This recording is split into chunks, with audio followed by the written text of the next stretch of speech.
السلام عليكم ورحمه الله وبركاته. مرحبا بكم. الفيديو تاع اليوم ان شاء الله راح يكون على طريقه الخبز التركي، كيفاش يصنعوا الخبز نتاعهم وكيفاش يحتفظوا به. شوفوا معنا على فيديو. مرحبا بكم كاملين. مرحبا. مرحبا. نعرف يوصل. هيك كتبت. اليوم باش نديروا الخبز تاع الاتراك، وان شاء الله باش نوري لكم كل المراحل. خليكم معايا.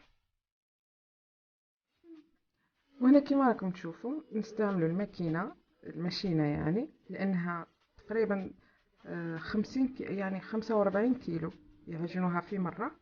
بزاف قبل ما كانش كاينه الماكينه، كنا نعجنوه بيدي حتى انا تعلمت عليهم يعني، حتى انا وليت ندير كيما هما. هذه هي الماشينه اللي نخدموا فيها. كما قلت لكم 40 كيلو 45 كيلو تقريبا. نفوتوه دارت العجوز كما شفتوها عجوزتي دارت له الملح، وهكذا تبدا العجانه تعجن. ايوا هذه العجانه. هاي هكذا بعد ما ضفنا لها الملح تبدا العجانه تعجن بشويه هكذا، ونضيفوا الماء بشويه بشويه كأنك تعجني في الخبز تاعنا العادي. هنا الفرق وش هي، كاين شويه فرق بين الخبز العادي تاعنا والفرق وهذا بعد تشوفوه معايا في المراحل. حنا خبز هنايا حبيت نسرع الفيديو باسكو الخو يدي لهم نهار كامل، يشد لهم نهار كامل يعني تقريبا بين نشعلوا الفرن كما قلت لكم الخدمه نتاعو متعبه، لكن يجي بنين ويقدروا يعني يحتفظوا به، يقعدوا ياكلوه مدة شهرين، يرتاحوا يتعبوا نهار ويرتاحوا شهرين. هكذا نقعدوا نضيفوا في الماء بالتدريج حتى نتحصلوا على عجينة متماسكة. هنا هكذا كيما راكم تشوفوا، ما تكونش جارية وما تكونش يابسة، موية. برك نشوف انايا الفيديو الاخر. كاينه عجينه يجيبوها وقيس حق خبزه يجيبوها من الفرن من البولونجري، هذيك يخدموها في الليل، يضيفوا عليها شويه فرينه ويخلوها كيما نقولوا خميره البلديه يعني.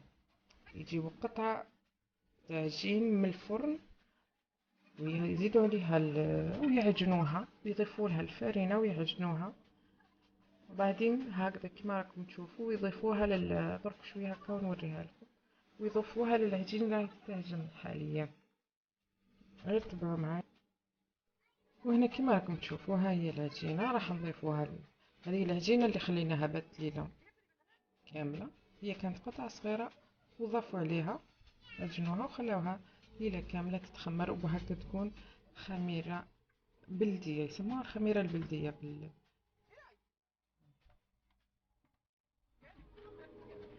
هذا هو. هكذا ونخلوها تزيد تعجن حتى تولي رطبه العجينه نتاعنا، ونشوفوا اذا كانت محتاجه الماء نضيف لها الماء طبعا. وبالنسبه للخميره، كاينه الخميره مش الحبيبات، خميره الخبز الثانيه، هذيك ثاني تذوبها في شويه ماء دافي وتضيفها شويه هكذا وتضيفها. هنا راني انا نضيف الماء حتى نشوف القوام تاع العجينه.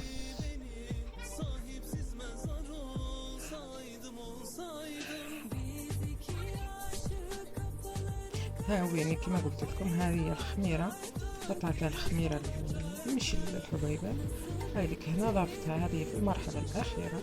هنا ضفناها للعجين، شايفين هذه هي، وهكذا ونخلوها تعجن مليح حتى ندخل مليح هذيك الخميره في بعضها.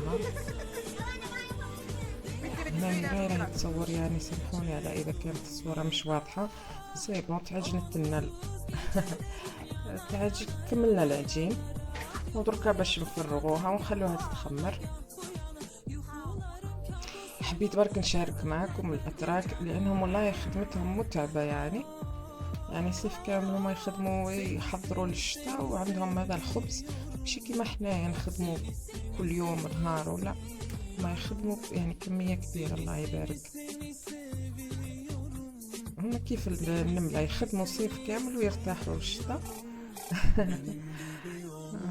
شوفوا كيفاش ينزلوها هكذا على منديل.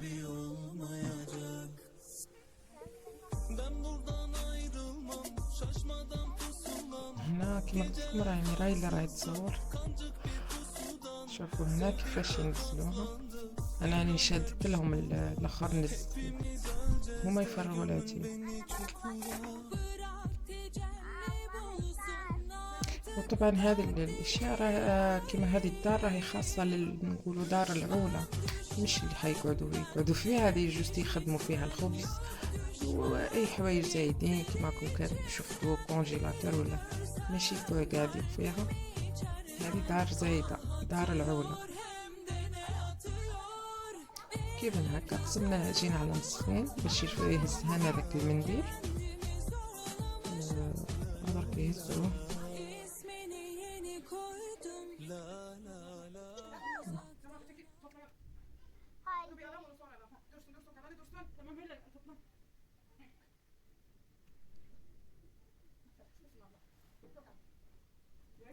هكذا ويحطوها في هذا الإناء.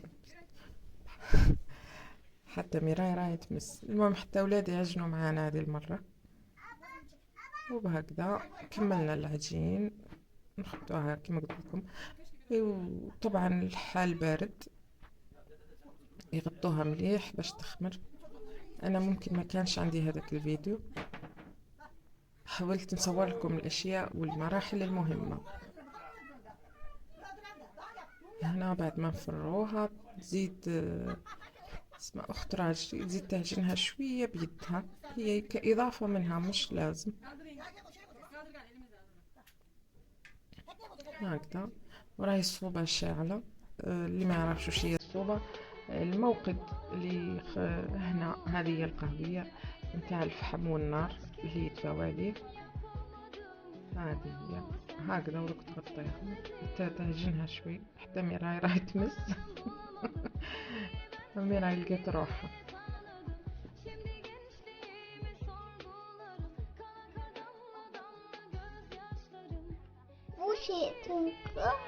وانا كما راكم تشوفوا العجين خمرت سيبون باش يبداو. غلبتها العجوز ما فقناش بها، خليناوها في تما. خمرت يعني اللي فاضت تبارك الله. هنا كي راكم تشوفوا هنايا كيفاش يعملوا الخبزات. وبالمناسبة يعني يجوا يتعاونوا ما شاء الله عليهم، تكون عندهم فلاحة او اي حاجة يتعاونوا مع بعضهم، اقارب او احباب اصحاب يعني يعاونوا بعضهم. هذه يعني حبيبتهم ماشي قريبة ليهم، جات تعاونها العجوز تاعي. لا استغفر الله يا ربي، جات بالصدفة يعني. جات كي لقيتهم يخدموا قلت لها هاتي نعجن لك، يعني بقى راه في وقت ديروا في الكرسة، يعني احنا نقولوا كرسة مش عارفة يعني خبزة. يديروها عندهم هذيك اللوحات تاع الحطب، يفرشوا تحتهم منديل ويديروا له شوية فرينة. وهذه الطريقة كيفاش تدير الخبزات هكذا، ويخلوهم تاني يختمروا مرة ثانية. بعد ما يديروا هكذا هذا القرصات تكمل هذه الخبز. يعني تخبز كيف هكا دير الخبزات. اول ما تكمل تروح عجوزتي تشعل النار. حبيتكم برك تشوفوا انا المراحل كاملين، والله متعة. انا يعجبني الحال هكا، تخطبوا كيفاش يتعاونوا مع بعضهم ميتو بيان. شوفوا كيفاش تعجنها.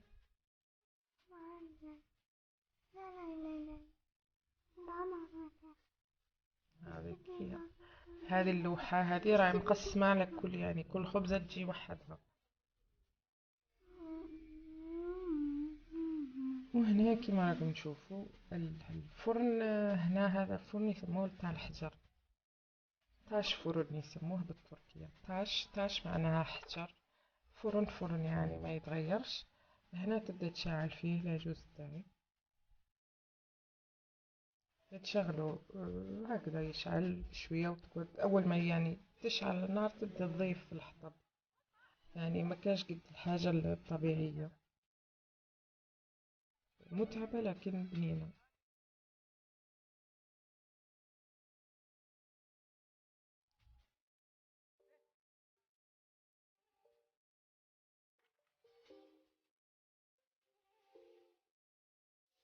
Şu dağlarda kar olsaydım olsaydım, biraz rüzgar olsaydım olsaydım. Şu dağlarda kar olsaydım olsaydım, biraz rüzgar olsaydım olsaydım. Arar bulur muydun beni, sahipsiz mezar olsaydım olsaydım. Biz iki aşık kafaları karışık, bir sağa çarptık bir sola çarptık. Nasıl bitti biz de şaşırdık, kime sorsan çok yakışırdık. Alnıma yazdı kader, silemedim, ağladım hiç gülemedim kimse. وهنا كما راكم تشوفوا انا قلت لكم حبيت نوريكم المراحل كاملين. بعد ما يتشعل النار لازم تتوزع هذيك النار على الفرن كامل باش يطيب الخبز نتاعنا، ماشي يقعد بلاصه طيب وبلاصه لا، مازال هكاك وتضيف. المهم هذيك النار حتى تولي مش رماد، تولي كل جمر، يعني دوك تشوفوا في الفيديو.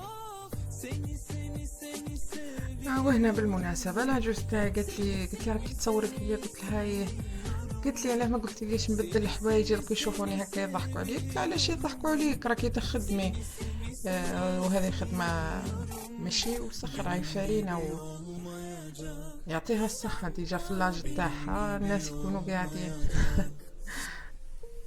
Ben buradan ayrılmam, şaşmadan pusulam.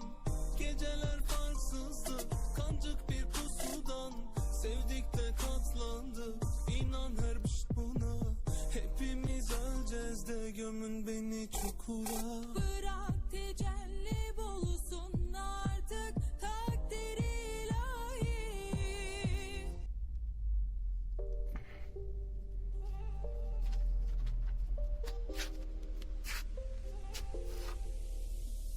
Şu dağlarda kar olsaydım olsaydım, biraz rüzgar olsaydım.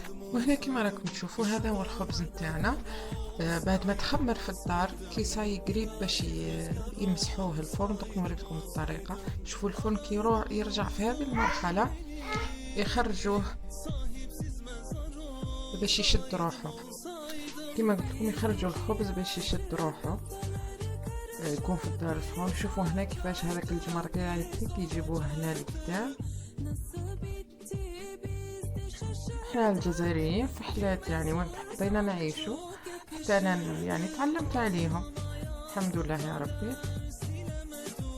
الخدمة مش عيب. هنا الاولى فات جمعت هذاك الجمر وهذيك شغل عندها ممح، وكما راكم تشوفوا هنا يتعاونوا النساء بزاف لانها اصعب مرحله. لازم الفرن يتنقى كامل، ما يبقاش فيه هذاك الجمر ولا هذه الغبره اللي بقات، لازم يقول لي نقي. هذه عندها راهي برك راهي عندها مسحه شغل. هذه الحطه فيها شوالق كيف هكا، تلايم هذاك الجمر القدام. وبعد ما تلايموا كامل يزيدوا يمسحوه اكثر من مره، مع رعايه انهم ما يبرد لهمش الفرن. وتغسل هذه كل مرة، تروح تغسلها ويتبادلوا نساوين من بيناتهم، كل مرة تمسح وحدة. يعني 4-5 مرات اللي يتنقى الفرن كامل باش الخبز نتاعنا من تحت ما يجيش فيه، يجي نقي يعني ما يجيش فيه لا غبرة ولا جمر. هنا بعد ما مسحوه وكملوا نسيت ما قلت لكمش على هذا يسموه تبسيل. المهم هذا عبارة على بطاطا مغلية ويزيدوا لها الفرينة والملح والزيت كيف هكا، كوتا يقولوا لها. هذه هي اللي عجبتكم ولا حبيت تعرفوا الطريقة، هي سهلة. هذا هو الخبز نتاعنا بعد ما مسحوا الفرن مليح. شوف كيفاش يتعاونوا، واحدة تدير لداخل والاخرى تشد الحطبة والاخرى، يعني ما شاء الله عليها. هذه هي أصعب مرحلة نتاع مسح الفرن وتاع تحطي الخبز. لازم تحطيه بنظام باش يقدر يهزلك الخبز تاعك كامل. وإن شاء الله يكون عجبكم الفيديو.